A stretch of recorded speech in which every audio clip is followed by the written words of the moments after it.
Children's TV performers. They're colorful, cute, and kooky, and unfortunately sometimes, downright creepy. Maybe it's because we're no longer kids ourselves and the charm has worn off. But unlike the Wiggles, entertainers extraordinaire with a very serious jazz hands for pictures policy, to prevent even the slightest insinuation that they're inappropriately touching a fan, there are many, many children's performers who have turned out to be rotten apples. Whether it's actors, directors, puppeteers, puppets, why does it have to be puppets, or even America's Dad? Here are the top 10 children's performers who were secret perverts. 10. Paul Reubens, aka Pee Wee Herman. Paul Reubens, the actor most famous for playing Pee Wee Herman, is beloved by fans and co-performers alike. Between his television show and movies, the Pee Wee character entertained millions of children for a decade. But unlike Pee Wee, Reubens himself was not quite so innocent, seeming less into talking furniture and more into vintage porn.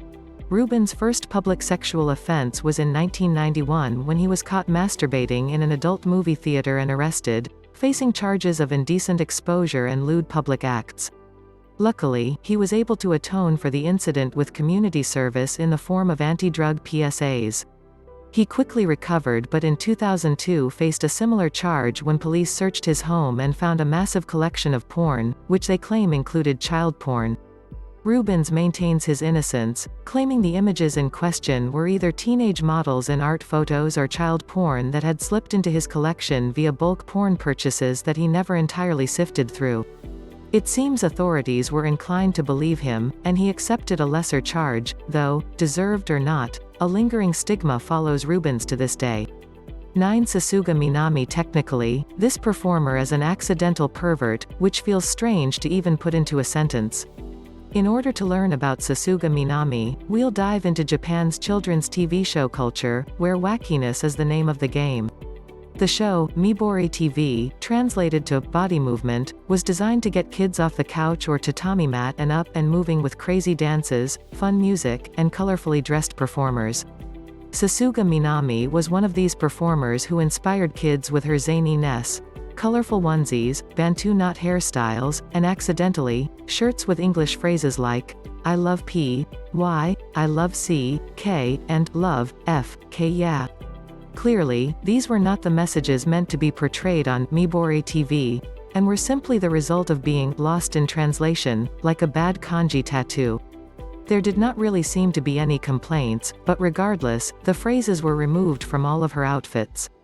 These days Sasuga Minami is carrying on with her life's work and is dancing with kids in refugee camps. Honestly, we love her for it.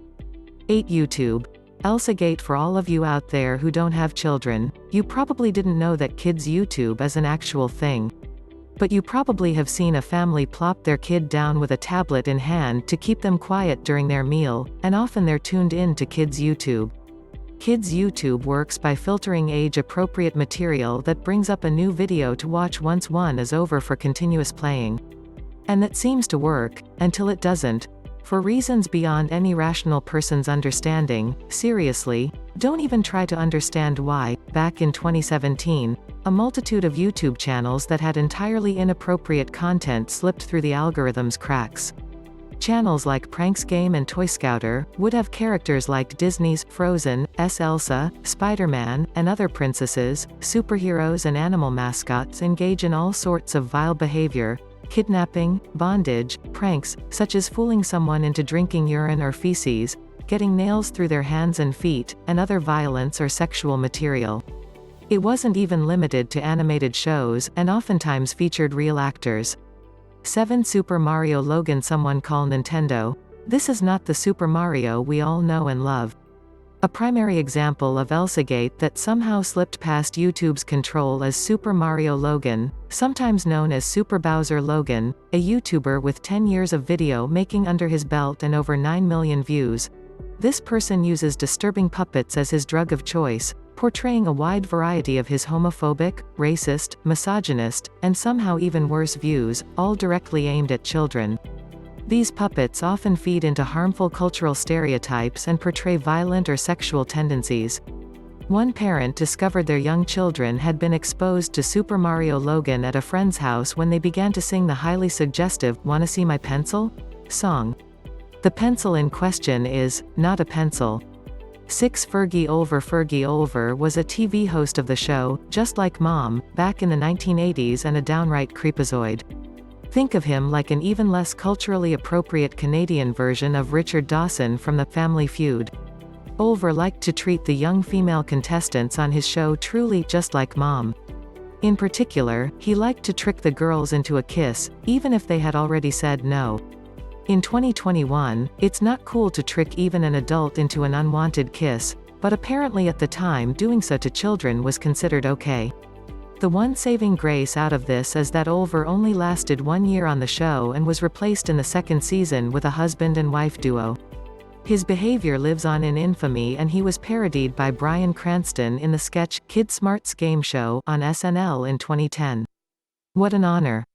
5. Ronald Brown. This is a bizarre case, where thankfully Ronald Brown was stopped before he could physically hurt anyone. Brown was an avid churchgoer in his 50s who would perform children's puppet shows for the local youth ministry, as well as volunteer to drive children to church. He would even host young boys at his house for pizza parties, even though he didn't have any children of his own. But in 2012, he was arrested for possession of child pornography and conspiring to kidnap a child, in order to murder, cook and eat children as young as 2 years old. We're calling it here, the only puppeteer that could ever be trusted was Jim Henson. 4. 7. Awesome Kids Network. After YouTube's ElsaGate, we're going to take it one step farther into the darker side of the problematic children's YouTube. While it is one evil to produce inappropriate content for children, it is another evil entirely to exploit young children for profit. There is a growing trend of family prank channels, like Daddy of 5, which often feature children being forced to engage in a spectrum of disturbing behaviors, ranging from simply being non-consensually filmed to being the butt of physically harmful jokes. The 7 Awesome Kids Network, established in 2008 and featuring 6 separate channels, went beyond even that. In 2018, the owner and producer of SAC, Ian Rylett, was arrested for lewd and lascivious behavior with a 16-year-old minor, one of his actors, including demanding she strip for him, groping her while she did so, then threatening to fire her if she did not comply. Other girls, aged 8 to 18, had complained about his creepy behavior on set prior to this, as well. 3rd. John Wayne Gacy. Most entries on this list are famous children's performers who are found out to be perverts, but John Wayne Gacy is the opposite. He is one of history's most notorious serial killers, whom many are surprised to learn was also an actual children's performer. He was convicted of 33 murders, along with numerous charges of assault, torture, and kidnapping, and may have committed even more murders that have yet to be discovered and/or proven. But he also used his killer clown persona to entertain children. As Pogo the Clown, Gacy entertained sick children at hospitals, worked charity events, and often did so for no compensation. He simply enjoyed helping people in need. But I guess 33 young men also needed to be kidnapped, tortured, and killed. 2. Jimmy Savile. Imagine seeing a sexual assault on live television. Sound utterly impossible? Well, welcome to Jimmy Savile, host of British TV morning show, Top of the Pops, where said assault occurred in 1976. You can see and hear her discomfort, as she states that, despite her physical protest, he refused to move his hand. This, among many other assaults, was well known by the BBC and Sky News at the time. And this is the very bottom of his list of offences. Savile has been accused of child abuse dating back to the 60s. He also previously protested against the treatment of consumers of child pornography, saying they did nothing wrong. Former Sex Pistols vocalist John Lydon stated back in 1978, "I'd like to kill Jimmy Savile, I think he's a hypocrite. I bet he's into all kinds of seediness that we all know about, but are not allowed to talk about. I know some rumors." He added, "I bet none of this will be allowed out." Savile died in 2012 and multiple inquiries and documentaries have been made about how this predator got away with it for so long. 1. Bill Cosby. It'd be impossible not to include Bill Cosby on this list. His ratio of cultural adoration to monstrous perversion is higher than anyone else's. In other words, no other celebrity has ever been so high and fallen so far. Cosby was America's dad. Fat Albert, Kids Say the Darndest Things, and The Cosby Show were iconic. And unlike the possible innocence of Paul Rubens or the simple mistake of Sasuga Minami, Cosby's offenses were intentional and horrific.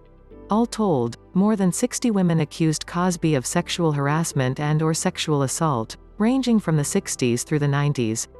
Most have details in common, including Cosby spiking their drinks or in some other way drugging them in order to render them unconscious and rape them. He is currently in prison after being found guilty of 3 counts of aggravated indecent assault. Though he is attempting to appeal that verdict, numerous other cases against him, both civil and criminal, are in motion as well.